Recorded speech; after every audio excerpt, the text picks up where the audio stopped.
tayo ngayon sa balcony dahil maglilinis tayo dito ngayon. Pero sobrang ganda ng view mga langga. Tingnan nyo naman. Oh, look. Yan. Yan. Mainit lang. Kaya mamayang hapon mga langga, sobrang ganda pa dito kasi hindi siya against the light. Kaya dito ako ngayon nagdaldal. Kasi parang maganda siya dito. Paano masabi? At ayun, maglilinis na tayo. Tsaka na tayo magdaldal kasi baka hindi na tayo makakalinis nito. Let's go. So, ang aking lilinisin. Sobrang daming halaman. So, ayan. Snake plant to tawag nito. Hindi ito din. Namamatay na siya kasi sobrang init. So, ngayon, ayan. Medyo hindi na siya maganda tingnan kasi wala nga kami dito lagi. So, ayan. So, maglilinis tayo dito ngayon at let's go. So, ito pala yung view dito sa labas mga langga. So, sobrang ganda niya. Daming nagsasabi na parang Malatagaytay daw yung view dito. At sobrang ganda mga langga. As in, ayan. So ngayon magwawalis na muna tayo. Kaya, let's go! Dito tayo. Para kita nyo mga langga yung mga ginagawa ko sa buhay. 2 beses ko siya nililinis dito. So, against the light talaga siya mga langga. Kaya nilipat ko yung camera. Aray ko.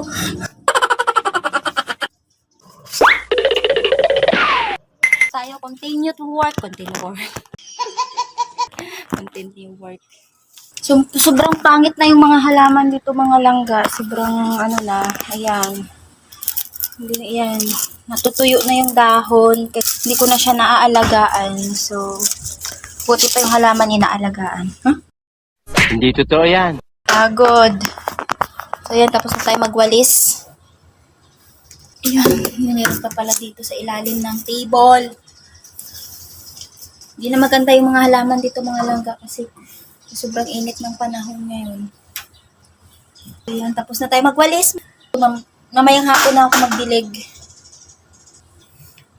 Mamayang hapon na tayo dito magdilig at bunot-bunutan ko lang tong mga na to. Medyo may tumubo siya ng mga damo. Yan mga langga, patay na yung halaman. Yan, wala na. Sobrang ganda yan dati. Yan, magmamap na tayo. And then, tapos na tayo. And proceed na naman tayo sa 3rd floor. Dito na naman tayo magmamap. And dito na natin ilagay yung cellphone natin. Kasi doon, against the light siya, mga langga.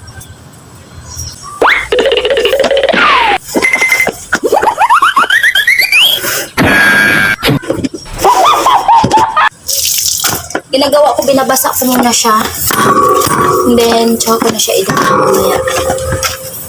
Kasi para matanggal yung mga dumi. Kasi sobrang dumi talaga. As in, isang linggo kasi hindi na nilinisan na dito mga langga. Kaya,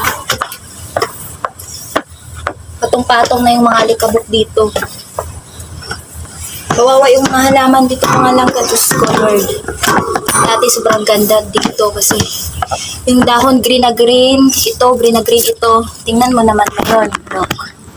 Wala na. Sunok na siya. Hindi ko rin siya pinapriority. Kasi marami din akong pinapriority sa buhay. Charot. Hindi totoo yan. Pinapriority. Sana ako may pinapriority. And magmamap muna tayo mga langga kasi magpa-plancha na naman tayo mamaya. Yeah.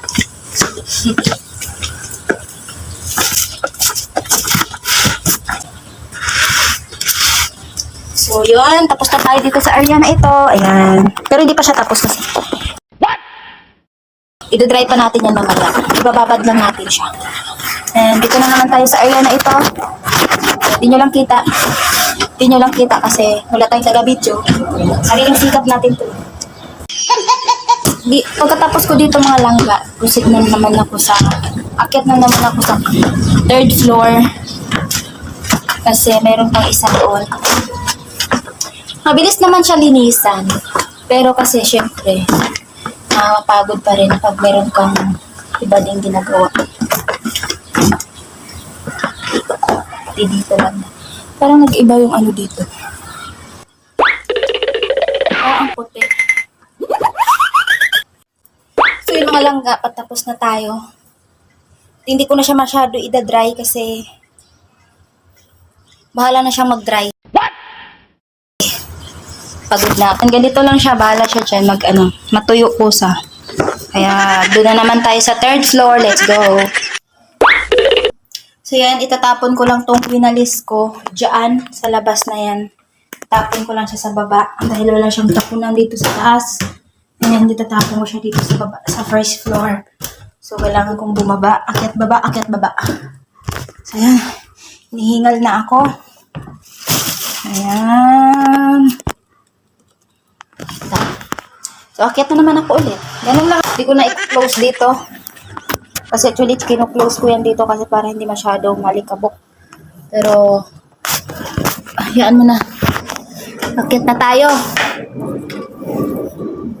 Doon na tayo sa 3rd floor. Let's go!